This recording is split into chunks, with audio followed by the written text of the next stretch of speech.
So I'm a server at Red Lobster. I'm 23 years old. I live in Maryland. My name is Matt Black.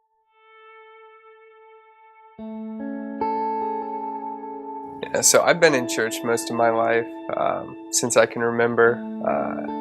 Since the age of 5, I was at the same place up until I was 18. I'd been there for about 13 years. I was pretty much completely surrounded by Jesus people my whole entire life, and it was kind of the norm.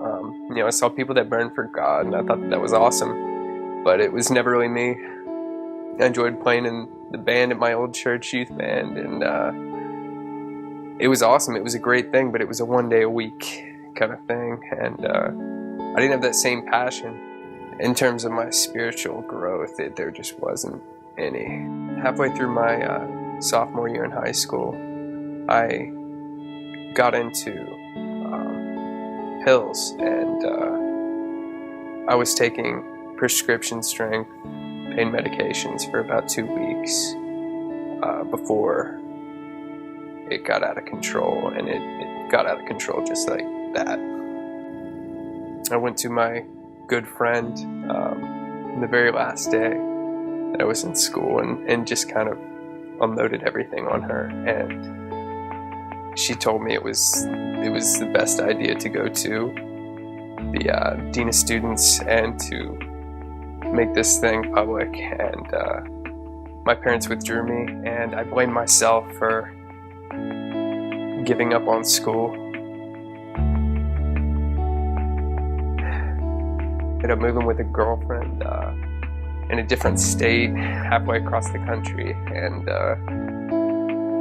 I didn't have the support of any of my friends. Everyone that I trusted and looked up to kind of told me that this was going to backfire, that this was just an impulse decision, and I did my own thing.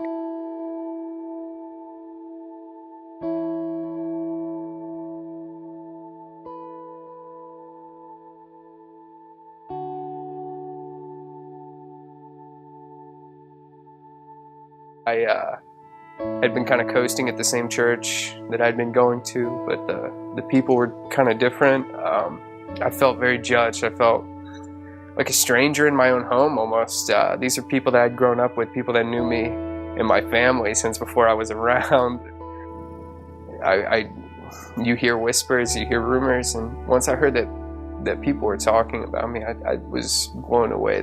I thought that this was the last place I would walk into to be judged. It made me angry, it made me bitter, and I walked away from the faith. I didn't go to church for the next 4 years. I pretty much shut myself off to the world, and I was consumed by my own guilt and shame. It was the darkest period in my life, and I had thoughts of suicide. I had thoughts of hurting myself, and those relieved me, and those gave me comfort in the strangest way, and it was a hard time. There was nothing I could do to get myself out of the hole that I dug for myself. So about 3.5 years since I'd been to church last, had no real interest in going back. So out of the blue, my best friend, his dad, called me up. He said, "Hey man, just wondering how you've been doing. It's been a while. Just so you know, your old pastor, Dan Hammer, is actually starting a church up, and we don't have a bass player right now. I don't know what you're up to or how you've been, but if you want to just come by and swing by and check it out, that'd be great." And I read this text message and thinking like, man, it's probably been like 2 years since I've heard from this person, and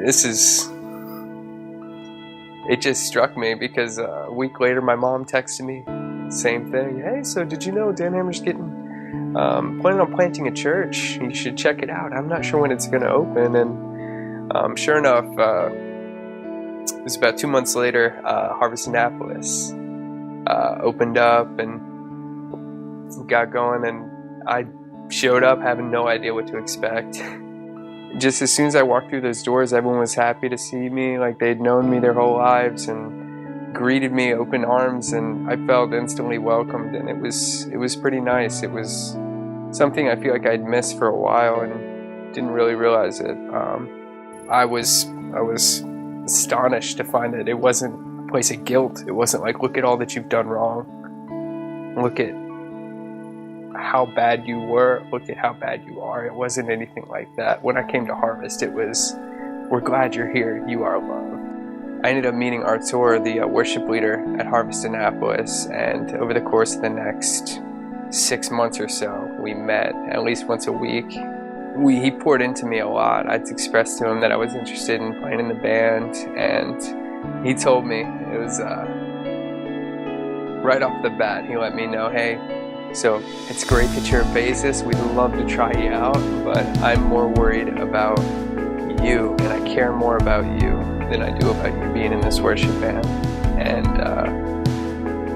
the way that came across to me was just like, oh, okay, so like this guy's, he really means it. Like he really wants my heart to be right. It's not just about somebody holding an instrument in front of people on Sunday mornings. It's not about, filling the role because I can.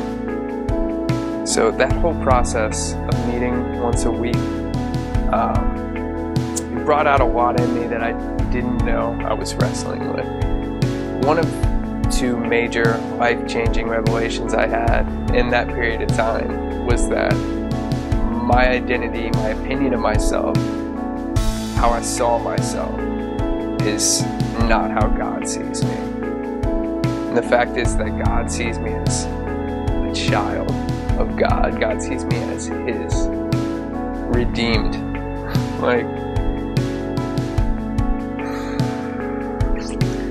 that was a foreign concept to me. Acceptance, that feeling of unconditional love, was this overwhelming new sensation that I did not know how to deal with.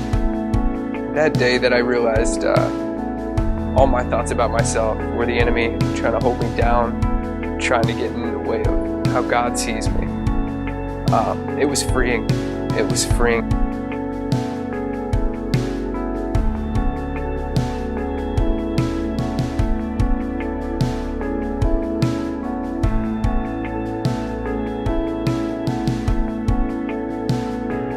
Plugging into the Harvest worship team has been a life-changing thing for me.